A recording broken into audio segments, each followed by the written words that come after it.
The 1980s was more than neon lights, pop hits, and blockbuster franchises. It was also a decade where filmmakers pushed the boundaries of decency, horror, and censorship. So far, in fact, that some films didn't just rattle critics, they got banned. These weren't just shocking, they were taboo. Some were labeled obscene, others sparked police raids, and a few even landed directors in jail. These are the 15 banned 80s movies that shocked audiences and the world. 1. Cannibal Holocaust, 1980. No film embodies cinematic controversy quite like Cannibal Holocaust. Directed by Ruggero Deodato, this Italian horror feature was so brutally realistic, it caused a media firestorm upon release. Marketed as a documentary-style found-footage horror, the film follows a rescue team searching for missing filmmakers deep in the Amazon. What they discover is a reel of horrifying savagery. Tribal violence, cannibalism, and scenes that blur the line between fiction and reality. What truly shocked audiences wasn't just the extreme gore, it was the real animal killings captured on camera. A turtle is graphically slaughtered, and viewers also witness the deaths of a monkey, pig, and more. These moments, coupled with the movie's ultra-realistic violence against humans, led Italian authorities to believe Deodato had made a genuine snuff film. He was arrested for murder and forced to prove in court that his actors were still alive. The film was banned in over 50 countries, including the UK, Australia, and New Zealand. Even today, it remains restricted in several places.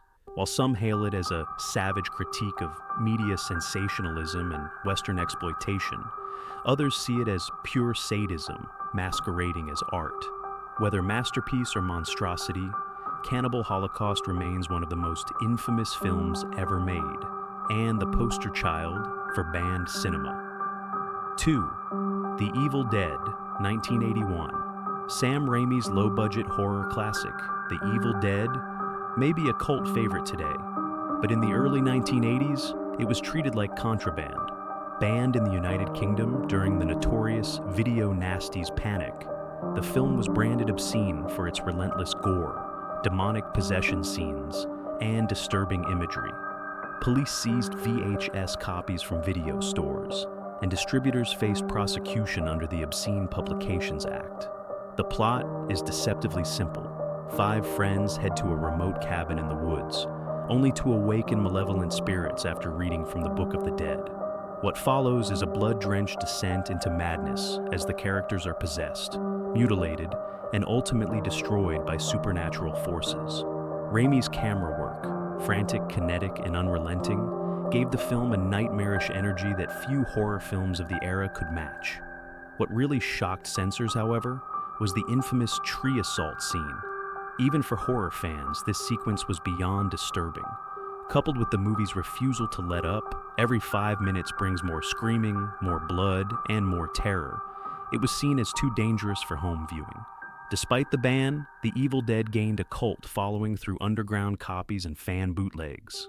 Its success eventually led to 2 sequels and cemented Bruce Campbell's place as a horror legend. Today, it's hailed as one of the most important independent horror films of all time. But when it first hit shelves, The Evil Dead was considered too evil to be watched. Possession, 1981. Andrzej Żuławski's Possession wasn't just a horror film, it was a psychological collapse, a fever dream of emotional torment and surreal terror. Released in 1981, the film tells the story of a marriage in shambles. Sam Neill plays a spy who returns home to find his wife, played by Isabelle Adjani, emotionally distant and hiding a monstrous secret. What begins as a domestic drama soon descends into madness, complete with violent murders, doppelgangers, and a slimy, inhuman creature born out of pure psychological despair. At the heart of Possession is a performance so raw and unhinged it became legendary. Isabelle Adjani's subway scene, where she convulses, screams, and writhes in what appears to be a nervous breakdown, is one of cinema's most disturbing moments. It won her Best Actress at Cannes, but horrified censors in the UK and other countries. The film's blend of art house surrealism and body horror was too much for 1980s audiences. It was banned in the UK as part of the Video Nasties list and was heavily edited elsewhere. Critics were divided. Some praised its avant-garde brilliance, while others dismissed it as incoherent and grotesque. Over time, however, Possession has been re-evaluated as a masterpiece, a painful metaphor for divorce, identity, and the breakdown of the human psyche. But in 1981, it was seen as an act of cinematic violence, a film too intense and too disturbing for polite society. 4. Pink Flamingos, 1981 re-release. Though originally released in the 1970s, Pink Flamingos was re-released in the early 80s and banned again in several regions due to its sheer shock value. Directed by the self-proclaimed Pope of Trash, John Waters, this underground classic follows a filth-obsessed character named Divine, who lives in a trailer and competes for the title of filthiest person alive. But the movie's premise barely scratches the surface of what unfolds. From beginning to end, Pink Flamingos is an all-out assault on good taste. Viewers are treated to graphic sex, bizarre fetishes, and unsimulated scenes that had even seasoned critics gagging. One particularly infamous moment features Divine consuming real dog feces, an act so shocking it became a grotesque badge of honor for anyone who dared watch it. The re-release in the 1980s reignited the controversy, particularly in Australia and parts of Canada, where it was banned or pulled from cinemas shortly after debut. Censors considered it a danger to public morality. Even underground screenings were sometimes raided or protested. Yet, behind the filth and fury, Waters crafted a bizarre satire, a scathing commentary on middle-class values, fame, and media voyeurism. Over time, Pink Flamingos found cult status. But back in the early 80s, it was simply too disgusting for distribution. The re-release ensured its place not just in film history, but in the long, sordid legacy of banned cinema. 5.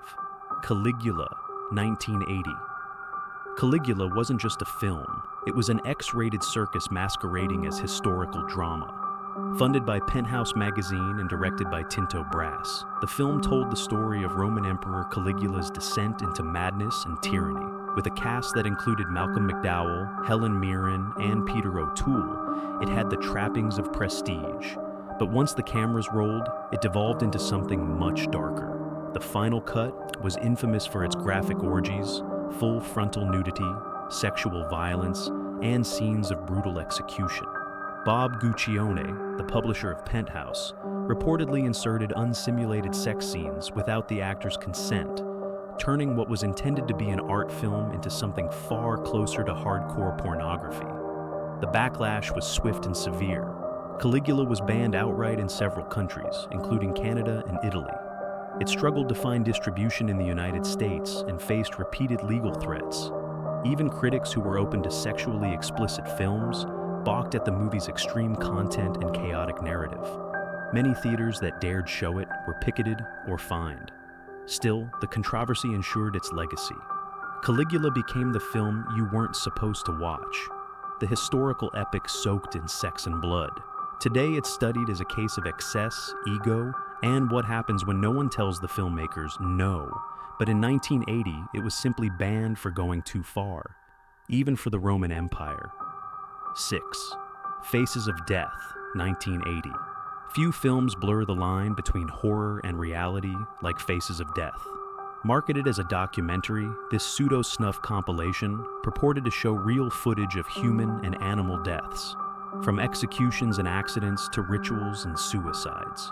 While much of the footage was staged with special effects, the film did include genuine clips, making it impossible to fully distinguish fact from fiction. Directed by John Allen Schwartz under the pseudonym Conan Le Solaire, the film opens with a warning that what you're about to see is real. That was enough to make audiences nauseous, faint, or flee theaters altogether. Word of mouth spread quickly, and so did the bans. Faces of Death was prohibited in over 40 countries, including Australia, New Zealand, and much of Europe. Censors were horrified not just by the content, but by the film's deceptive nature. It blurred reality in a way that manipulated and disturbed audiences. Critics called it exploitative and immoral, while psychologists debated its impact on the human psyche. In the UK, it was branded a video nasty and seized during police raids. Despite, or because of, the controversy, the film became a cult hit. Bootleg copies circulated like contraband, making Faces of Death one of the most talked about banned films of the 80s. It spawned multiple sequels, all equally reviled and banned in many places. While its shock value may seem dated today, at the time, it felt like a cinematic dare. Are you brave enough to watch? 7. The Last House on Dead End Street, 1980s re-release. Although originally made in 1973, The Last House on Dead End Street didn't reach widespread attention until its VHS re-release in the 1980s. That's when the real controversy began. Directed by Roger Watkins under the alias Victor Janos, the film told the story of a recently released ex-con who decides to make a seventh name for himself by producing snuff films. What unfolds is a depraved descent into torture, sadism, and nihilism, shot in grainy, unsettling style that made it all feel disturbingly real. The movie was rumored to be a genuine snuff film for years. Audiences whispered about whether the torture and mutilation were real, especially because the actors' identities were hidden and the effects were rough but convincing. The raw, amateur production quality added to the illusion that these weren't actors at all, but victims.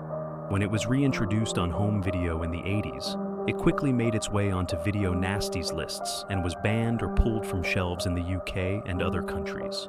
Its title, echoing Wes Craven's The Last House on the Left, only added to the confusion and fear, as many assumed it to be connected to that film's notorious violence.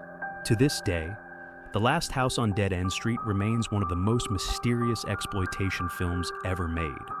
Roger Watkins later admitted to being under the influence of various drugs while making the film, and its fragmented, surreal structure reflects a mind unraveling. But it was the horrifying realism that got it banned. Cinema so raw, it was mistaken for murder. 8. I Spit on Your Grave, 1980. Few films have divided audiences and critics more sharply than I Spit on Your Grave.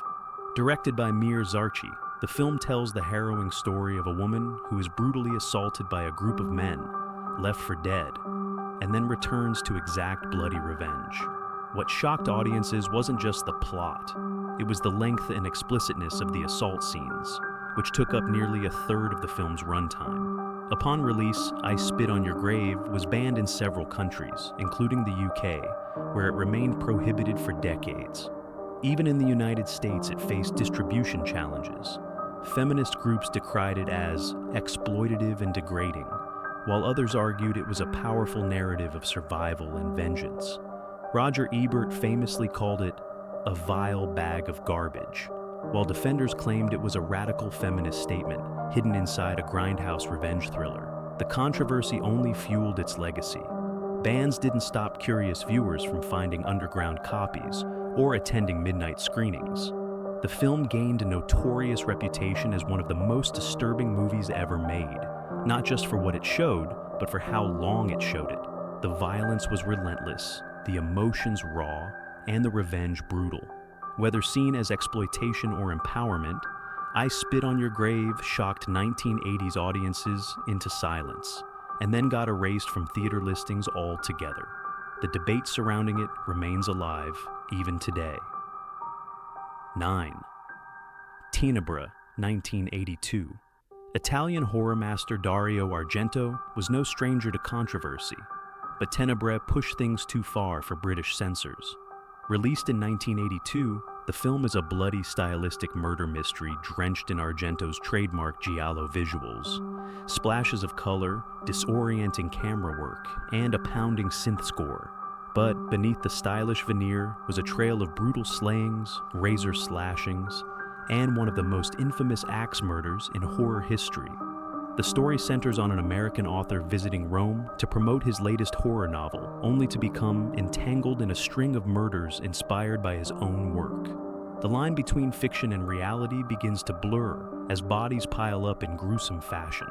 One scene in particular, where a woman has her arm hacked off with an axe, spraying blood in slow motion against white walls, became a key focus of the film's censorship.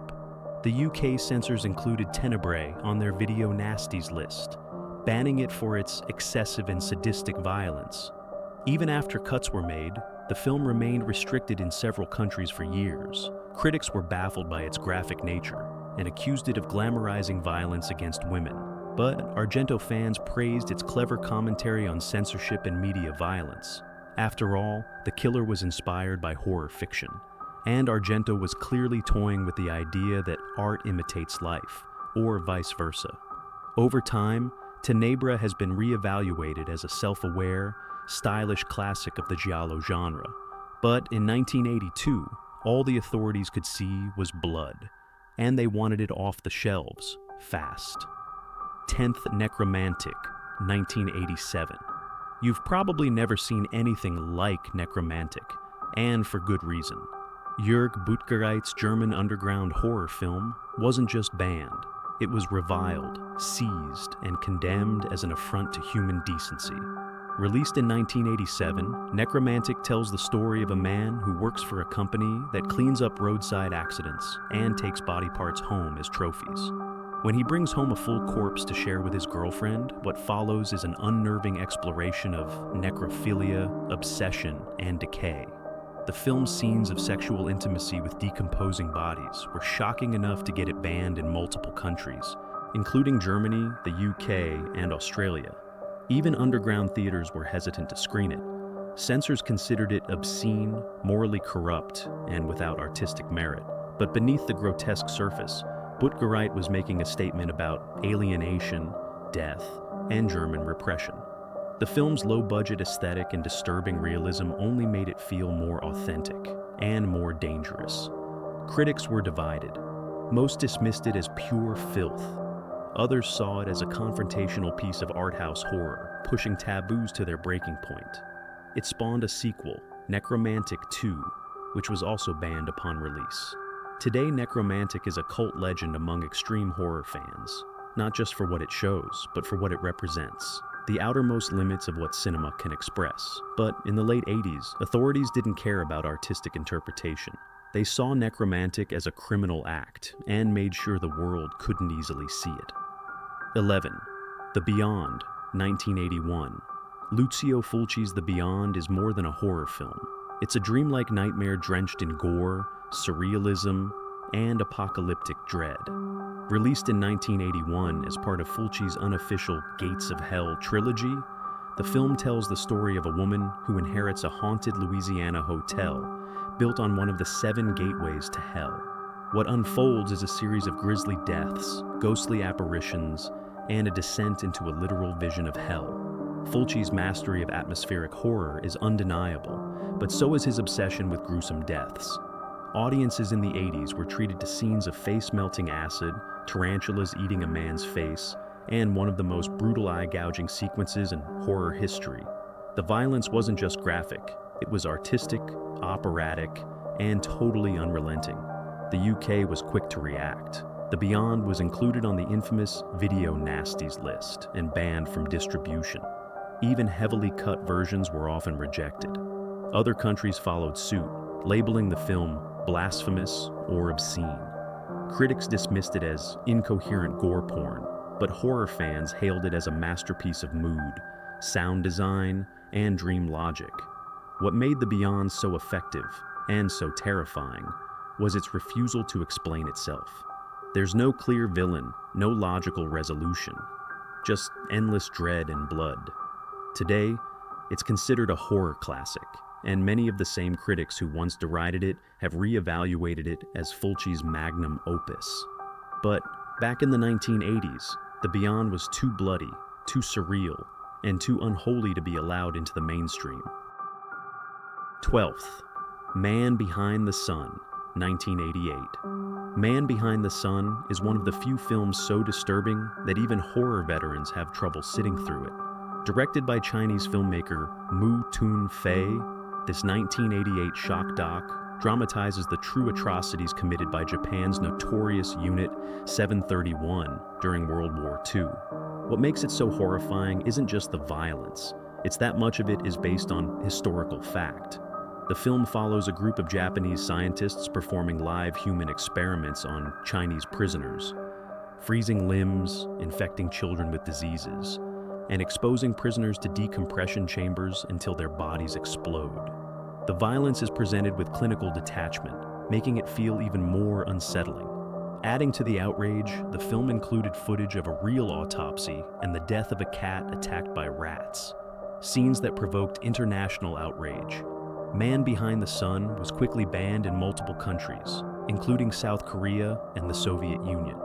Even in Hong Kong and mainland China, where the film's anti-Japanese themes would presumably be welcomed, censors hesitated due to the film's unrelenting brutality. Critics accused it of exploitation under the guise of history. Supporters, however, argued that it forced viewers to confront a forgotten chapter of wartime horror. The film remains controversial to this day. Some see it as an important piece of political cinema. Others say it crossed every ethical line imaginable.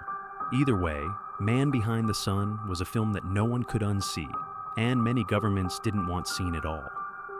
13th Guinea Pig, Flower of Flesh and Blood, 1985. Guinea Pig, Flower of Flesh and Blood is a film so convincing in its grotesque depiction of torture that it fooled a Hollywood celebrity into thinking it was real. Released in Japan in 1985 as part of the Guinea Pig series, this entry portrays a man dressed as a samurai who kidnaps a woman, sedates her, and proceeds to dismember her body piece by piece. There is no plot, no character development, just graphic step-by-step dissection shot in disturbingly realistic fashion. So realistic, in fact, that actor Charlie Sheen was reportedly shown a copy and became so disturbed he believed it was an actual snuff film. He contacted the FBI, launching an investigation into its origins. Authorities eventually confirmed that the film was staged using practical effects, but that only added to its mythos. In Japan, the movie was already infamous in underground horror circles, but once news spread internationally, it was banned in several countries. The UK refused classification, and the film was distributed illegally through bootlegs and horror conventions. What separates Flower of Flesh and Blood from other gore films isn't just the content. It's the cold, clinical way it's presented. There's no emotional context, no screams, just a methodical display of butchery that feels more like a morgue instructional video than a horror movie. While some claim the film is a metaphor for dehumanization in modern society, most agree it exists solely to push the limits of cinematic gore. It has become a symbol of extreme horror cinema, and a prime example of how far is too far. 14. Evil Speak, 1981. What happens when you mix Satanism, computers, and high school bullying? You get Evil Speak, a film so weird, violent, and blasphemous that British censors yanked it from shelves during the infamous Video Nasties panic. Directed by Eric Weston, the movie stars Clint Howard as Stanley Coopersmith, a nerdy military academy outcast who stumbles upon a book of satanic rituals and uses a computer to summon the forces of evil for revenge. At first glance, Evil Speak might sound like cheesy B-movie fare, but its third act shocked 1980s audiences. Once Stanley unleashes demonic forces, all hell breaks loose, literally. There are brutal murders with swords, crucifixions, beheadings, and an army of possessed pigs that tear a woman apart. The blending of satanic rituals and Catholic imagery only made it more offensive to religious groups. The UK's Obscene Publications Act declared it unfit for viewing, and it was banned for several years. Even in the US, Evil Speak was marketed as dangerously subversive. The film's use of technology as a gateway to evil felt particularly unsettling in the 80s, when home computers were just starting to become common. Despite, or perhaps because of, the ban, Evil Speak developed a cult following among horror fans who appreciated its mix of gore, religious horror, and tech paranoia. Today it's seen as a strange but significant entry in the techno-horror subgenre. But in 1981, it was considered too demonic, too graphic, and too controversial to be allowed on screen. 15. Nightmares in a Damaged Brain, 1981. Known in some circles as Nightmares or Scalpel, this 1981 slasher is one of the most infamous banned films of the Video Nasty era. Directed by Romano Scavallini, Nightmares in a Damaged Brain tells the story of George, a psychiatric patient who's released from an institution and immediately descends into a violent killing spree. Plagued by childhood trauma and hallucinations, George doesn't just kill, he explodes with rage, committing acts of violence so graphic they left censors reeling. The film's most controversial scene involves a brutal murder with an axe, shown in grisly close-up. The practical effects were so intense that UK authorities deemed the film dangerous and seized it under obscenity laws. Even the film's distributor in Britain was jailed, one of the few times in history that someone actually served prison time for distributing a horror movie. Critics at the time accused the film of reveling in sadism, and even fans of slashers found it overwhelming. The fact that the film's title and marketing leaned heavily into the idea of psychotic breakdowns and damaged brains only fueled fears that it would inspire real-life violence. Over the years, Nightmares in a Damaged Brain has gained notoriety not just for its content, but for its role in film censorship history. It's now a rare collector's item, an artifact from an era when horror movies were treated like ticking time bombs. In the 1980s, this was more than a movie. It was a threat, and the authorities made sure it was buried. These 15 films didn't just terrify audiences, they challenged the limits of what society would tolerate on screen. Whether labeled as art, exploitation, or something in between, they were all banned for a reason. If you think today's movies are extreme, remember, the 80s did it first, and often worse.